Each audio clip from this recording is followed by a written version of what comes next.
빚진 자 최명준 목사의 푸른 초장입니다. 이 방송을 보시는 모든 분들께 성삼위 하나님의 특별하신 위로와 소망이 가득 넘쳐나시기를 축복합니다. 본 방송을 보시고 구독과 좋아요를 눌러주시는 것은 물질은 들지 않지만 복음 선교 방송에 동참하시게 되는 것입니다. 자, 오늘은 요한계시록 14장입니다. 요한계시록 14장은 천상의 교회를 보여주는데 온유한 어린 양과 어린 양을 따르는 14만 4천 명이 있고 그들에게는 어린 양과 그 아버지의 이름이 그 이마에 있습니다. 또 두 가지 추수, 즉 두 진영의 종말을 보게 되어집니다. 먼저 1절을 읽어보겠습니다. 또 내가 보니 보라 어린 양이 시온산에 섰고 그와 함께 14만 4천이 서 있는데 그들의 이마에는 어린 양의 이름과 그 아버지의 이름을 쓴 것이 있더라. 먼저 1절에 나오는 시온산의 배경은 이런 것입니다. 땅에 있는 시온산이 아니라 히브리서 12장 22절에 보면 그러나 너희가 이룬 곳은 시온산과 살아계신 하나님의 도성인 하늘의 예루살렘과 천만 천사와 같이 이것은 하늘의 시온산을 말하는 것입니다. 그러니까 12장과 13장에서 사단을 상징하는 무시무시한 붉은 용과 두 짐승이 교회에 대한 핍박을 묘사한 후 본장에서 그토록 철저한 사단의 핍박 가운데 하나님께서 어떻게 교회를 보호하시는지 분명하게 보여주고 있는 장면이 바로 이 장면인 것입니다.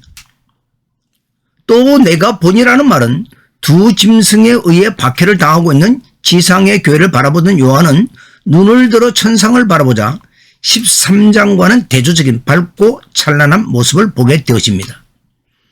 그 장면을 바라보던 요한은 자 보라 하고 감탄사를 바라게 되는데 이것은 앞서 묘사된 용과 두 짐승의 무시무시한 면모와 대조되는 찬란한 광경이 그의 눈앞에 펼쳐져 있으며 이에 대한 요한의 감격이 얼마나 컸음을 잘 보여주고 있는 것입니다.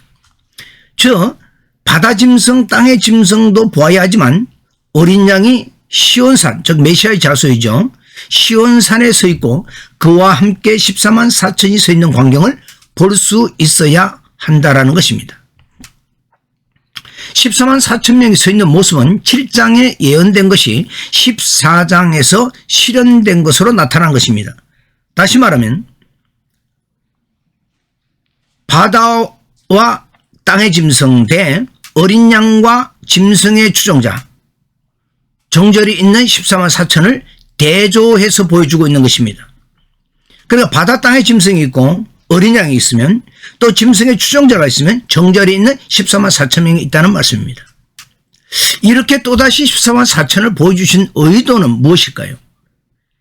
13장에 등장하는 뿔이 열이요 머리가 7인 적그리스도의 박해와 거짓 선지자의 미혹 가운데서도 인내하며 믿음을 지키고 있는 성도들을 위로하고 격려하기 위해서인 것입니다.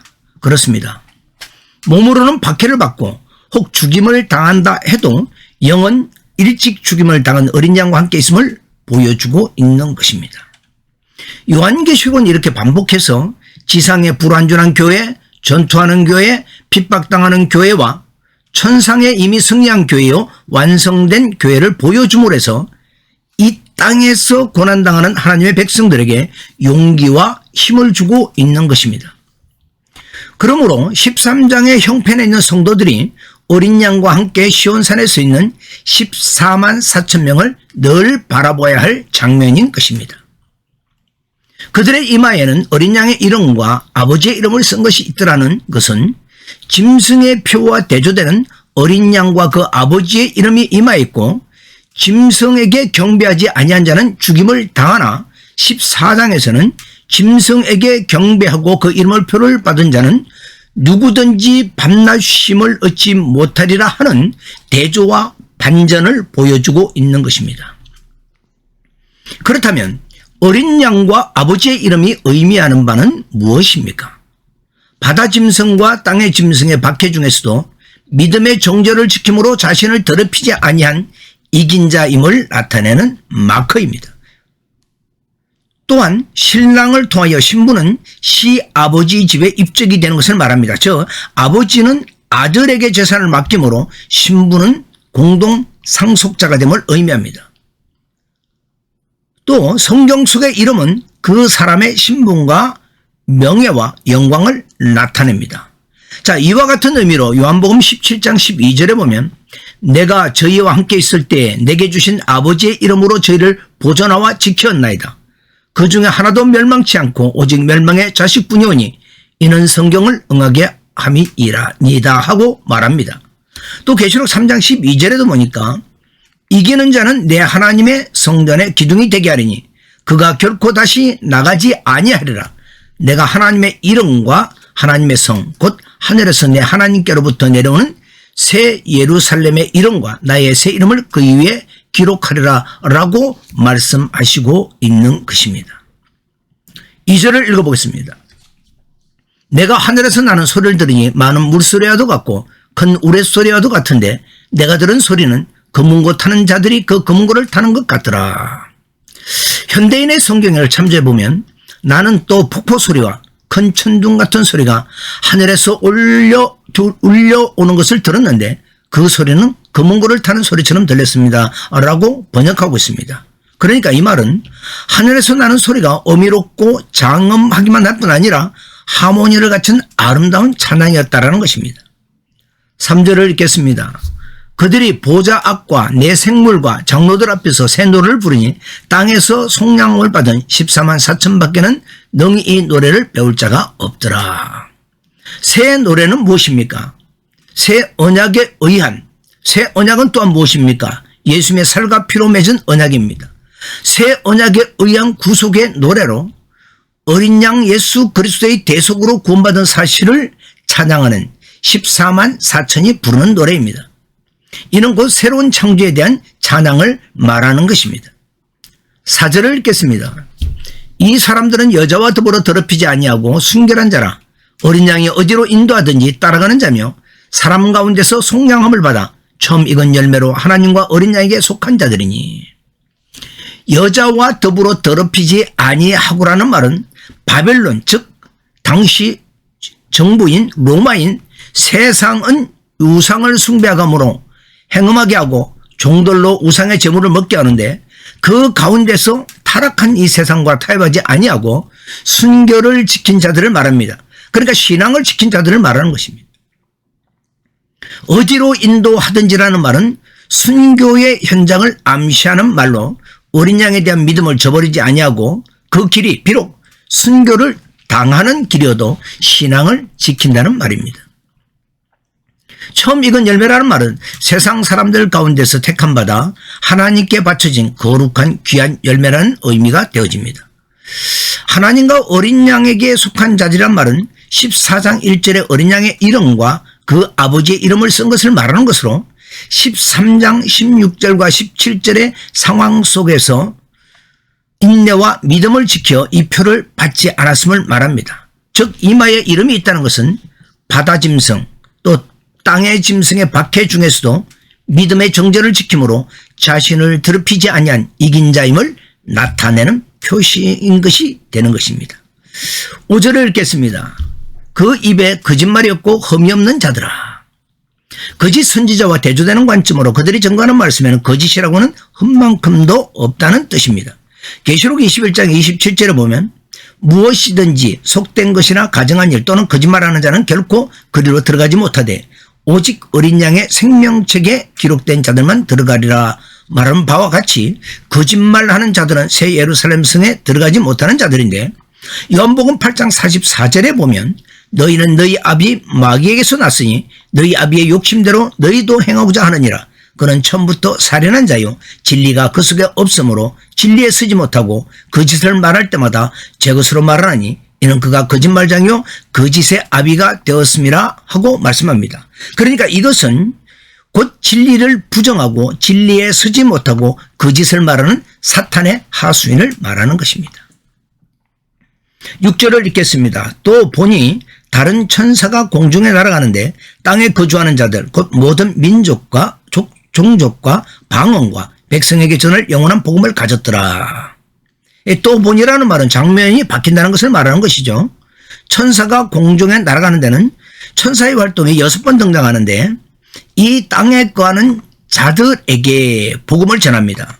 자, 그러면 땅에 거하는 자들이란 계시록 13장 14절의 원어로 보면 이렇게 됩니다. 카토이케오라는 것을 사용하는데 이는 짐승에 의해서 미혹되고 짐승을 경배하며 하나님을 모욕하는 존재를 묘사할 때 쓰이는 단어인데, 여기서는 땅에 거하는 자들이란 말로 원어로 보면 카데마이라는 다른 단어가 쓰이고 있습니다. 그러니까 본문에 등장하는 천사의 복음을 전해받을 땅에 거하는 자들은 지금은 땅에 속하여 있지만 앞으로 그 복음을 받고 하나님께로 돌아올 사람들을 포함하고 있는 땅에 거하는 자들을 말하고 있는 것입니다. 천사가 영원한 복음을 가졌다라고 하는 데는 두 가지 질문을 가능케 합니다. 먼저 어찌하여 천사가 복음을 전하는가 하는 것입니다. 자, 7장에서 천사가 하나님의 인을 가지고 하나님의 종들의 이마에 인을 친다는 것과 에베소서 1장 13절에 보면 그 안에서 너희도 진리의 말씀 곧 너희의 구원의 복음을 듣고 그 안에서 또한 믿어 약속의 성령으로 인치심을 받았으니와 같이 천사, 성령, 교회를 통하여 구원의 복음을 듣고 믿는 자에게 이루어짐을 말하는 것입니다. 천사가 날아간다면 두 정인들의 초인적인 권능으로 복음을 전하는 모습을 나타내어지는 것입니다. 이것은 천사가 할 일이 아니라 바로 자신 우리 교회에게 명하신 지상 명령인 것입니다. 자, 영원한 복음이란 무엇을 의미하는가입니다. 영원한 복음이란 10장 7절의 복음, 10장 11절에 다시 예언하여 하리란 그 변호인 책을 말하는데, 그렇다면 어찌하여 영원한 복음이라 하였는가라는 것입니다. 마태복음 24장 35절에 보면 천지는 없어질지언정 내 말은 없어지지 아니하리라. 즉 세상은 변하지만 복음은 영원하다는 것이며, 창세전에 주어진 복음으로 그리스도로 말미암는 구원의 복된 소식이 영원 불변하는 진리임을 말하고 있는 것입니다. 이렇게 예수 그리스도께서는 창세전에 예정된 영원한 복음을 성취하기 위해서 오셔서 영생을 주기 때문에 영원한 복음이라고 하는 것입니다. 7절을 읽겠습니다. 그가 큰 음성으로 이르되 하나님을 두려워하며 그에게 영광을 돌리라. 이는 그의 심판의 시간이 이르렀음이니 하늘과 땅과 바다와 물들의 권한을 맡던 이를 경배하라 하더라. 천사는 자신이 가진 영원한 복음을 선포하며 창조주 하나님께 대한 경배와 예배를 강력하게 지금 촉구하고 있는 것입니다. 우리는 구원의 기쁜 소식만이 아니라 심판에 대한 경고도 우리는 깨닫고 선포해야 합니다. 8절을 읽겠습니다. 또 다른 천사 곧 둘째가 그 뒤를 따라 말하되 무너졌도다 무너졌도다 큰 성 바벨론이여 모든 나라에게 그의 음행으로 말미암아 진노의 포도주를 먹이던 자로다 하더라. 둘째 천사가 그 뒤를 따라가며 말한다는 것은 상황의 긴박성을 말하는 것으로, 바벨론의 멸망은 17장에서 18장에 가서 무너지게 되는데 천사는 무너질 것이라고 하는 것이 아니라 무너졌도다라고 말하고 있는데 이것을 예언적 완료형이라고 말합니다. 그러니까 반드시 일어날 미래의 사건을 말할 때 이러한 것을 사용하게 되어집니다. 그러니까 멸망을 예고하고 있는 것이죠. 큰 성 바벨론은 하나님의 도성인 예루살렘을 최초로 함락시킨 것이 바벨론입니다. 그래서 바벨론은 적그리스도의 대명사가 된 것으로 이제는 바벨론은 로마를 말하고 또 장차 있을 바벨론은 여호와와 그 기름 부음 받는 자를 대적하며 성도를 핍박하는 불신 세계를 총칭하는 말인 것입니다. 여기서 우리가 기억해야 하는 것은 시온산은 하늘과 하나님의 보좌, 바벨론은 땅과 바다의 용, 즉 마귀 보좌라는 것입니다. 진노의 포도주를 먹이던 자는 마귀가 세상 사람들을 미혹해서 진노의 포도주를 먹게 만든다는 말입니다. 이것은 하나님의 진노가 하나님의 허락하에 하나님의 심판의 도구인 마귀를 통해 전달되는 것이라는 말인 것입니다. 자, 9절을 읽겠습니다. 또 다른 천사 곧 셋째가 그 뒤를 따라 큰 음성으로 이르되 만일 누구든지 짐승과 그의 우상에 경배하고 이마에나 손에 표를 받으면, 셋째 천사를 통해 우리가 깨닫고 증거해야 할 말씀은 죄에 대한 책망이고 심판에 대한 경고입니다. 짐승과 그의 우상이란 무엇을 말합니까? 당시 로마 황제와 그의 우상을 말하며 그 앞에 엎드려 경배하면 하나님의 무서운 심판이 임하게 된다는 것입니다. 이마에나 손에 표를 받으면, 이는 소유나 확인을 말하죠. 표는 자기 표임을 확인하는 신분증과 같은 것을 말합니다. 또한 이마는 신분을 뜻하고 손은 힘이나 능력을 말하는데 계시록 7장 3절에 보면 이르되 우리가 우리 하나님의 종들의 이마에 인치기까지 땅이나 바다나 나무들을 해하지 말라 하더라. 이것을 보면 예수를 주로 모시고 주께 영광 올려드리는 경배, 이러한 사람들의 성도는 이마에 인침을 받았다고 기록하고 있습니다. 그러니까 그 표는 짐승과 우상에게 경배해야 받는다고 말하는 것입니다. 마지막 적그리스가 완전히 나타나 세상을 휘어잡고 있을 때 어떤 방식이 될지는 모르지만 그에게 경배하는 자에게만 표식을 준다는 것입니다. 그 표는 적그리스가 자기 편이라고 구분하는 용도일 뿐입니다. 그러니까 그 표를 받은 자는 하나님과 어린 양에 의해서 심판을 받게 되어집니다. 그 근본적인 이유는 당신을 거역하고 그 대적을 경배했기 때문이지 그 표가 직접적 원인은 아닙니다. 나아가 적그리스도가 신자를 죽이는 것도 당신에게 경배하지 않았기 때문이지 그 표를 받지 않았기 때문이 아니라는 것을 우리는 꼭 기억을 해야 합니다. 10절을 읽겠습니다. 그도 하나님의 진노의 포도주를 마시리니 그 진노의 잔에 섞인 것이 없이 부은 포도주라. 거룩한 천사들 앞과 어린 양 앞에서 불과 유황으로 고난을 받으리니. 하나님의 진노의 포도주를 마시리니 그 진노의 잔에 섞인 것이 없이 부은 포도주라는 말은 섞인 것이 없다라고 하는 것은 물을 타지 않은 아주 독한 술을 말하는 것으로 하나님의 진노의 포도주, 즉 하나님의 진노는 매우 강렬하여 한 번 당하면 도저히 회복할 수 없음을 의미하고 있는 것입니다. 이사야 51장 17에서 23절의 인용으로 마태복음 26장 39절에 보면 조금 나아가서 얼굴을 땅에 대시고 엎드려 기도하여 이르시되 내 아버지여 만일 할만하시거든 이 잔을 내게서 지나가게 없소서. 그러나 나의 원대로 마옵시고 아버지의 원대로 하옵소서 하고 기록하고 있는데 예수님은 우리 대신 진노의 잔을 마신 것입니다. 불과 유황으로 고난을 받으리란 말은 하나님을 믿지 않고 짐승에 경배했던 자들에게 내려질 마지막 심판을 가리키고 있는 것입니다. 오늘은 여기까지 하겠습니다. 이 방송을 시청하시는 모든 분들께 주 예수 그리스도의 은총에 함께 하시기를 축복합니다.